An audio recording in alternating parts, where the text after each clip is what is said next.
Drugs માફિયાઓ પર સુરત ગ્રામ્ય પોલીસની શાર્પ સ્ટ્રાઇક 7 ટીમોના સર્ચ ઓપરેશનમાં 9 પેડલર્સ જેલ ભેગા.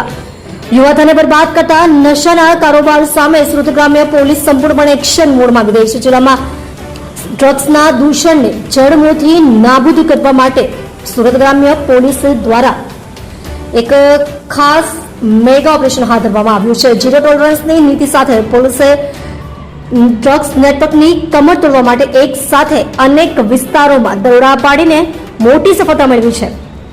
એએસપીના સુપરવિઝન હેઠળ 7 ટીમોનું સર્ચ ઓપરેશન. મળતી માહિતી મુજબ સુરત ગ્રામ્ય પોલીસ દ્વારા ડ્રગ્સ માફિયાઓ અને પેડલર્સને દબોચી લેવા માટે એક ચોક્કસ વ્યૂહરચના ઘડવામાં આવી હતી. એએસપીના સીધા સુપરવિઝન હેઠળ અલગ અલગ 7 સ્પેશિયલ ટીમોની રચના કરવામાં આવી હતી. આ ટીમોએ ગુપ્તતા જાળવીને ડ્રગ્સના શંકાસ્પદ ઠેકાણાઓ પર એક સાથે શાર્પ સ્ટ્રાઇક એટલે કે આકસ્મિક સર્ચ ઓપરેશન હાથ ધર્યું હતું.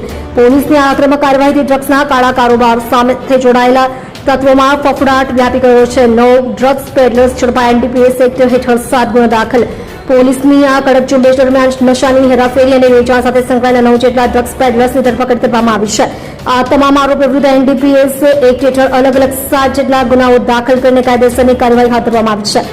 પ્રાથમિક તપાસમાં સામે આવ્યું છે કે પકડાયેલા પેડલર્સ પૈકી એક આરોપી ગુનાહિત ઇતિહાસ ધરાવે છે, જે ભૂતકાળમાં પણ આવી અસામાજિક પ્રવૃત્તિઓમાં સંડોવાયેલો હતો. મોડસ ઓપરેન્ડીનો પર્દાફાશ.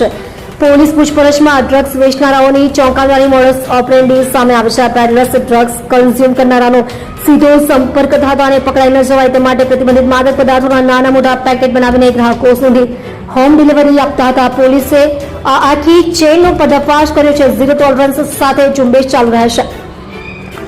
સુરત ગ્રામ્ય પોલીસના ઉચ્ચ અધિકારીઓના જણાવ્યા અનુસાર જિલ્લામાં ડ્રગ્સના નેટવર્કને કોઈપણ સંજોગોમાં ચલાવી લેવામાં આવશે નહીં. પોલીસ આ દૂષણને જડમૂળથી ઉખાડી ફેંકવા માટે સંપૂર્ણ કટિબદ્ધ છે. આગામી સમયમાં ડ્રગ્સના સપ્લાયર્સ અને આ નેટવર્કના મુખ્ય સૂત્રધારો સુધી પહોંચવા માટે આનાથી પણ વધુ કડક પગલાં લેવામાં આવશે અને પોલીસની આ સ્પેશિયલ ઝુંબેશ અવિરતપણે ચાલુ રહેશે.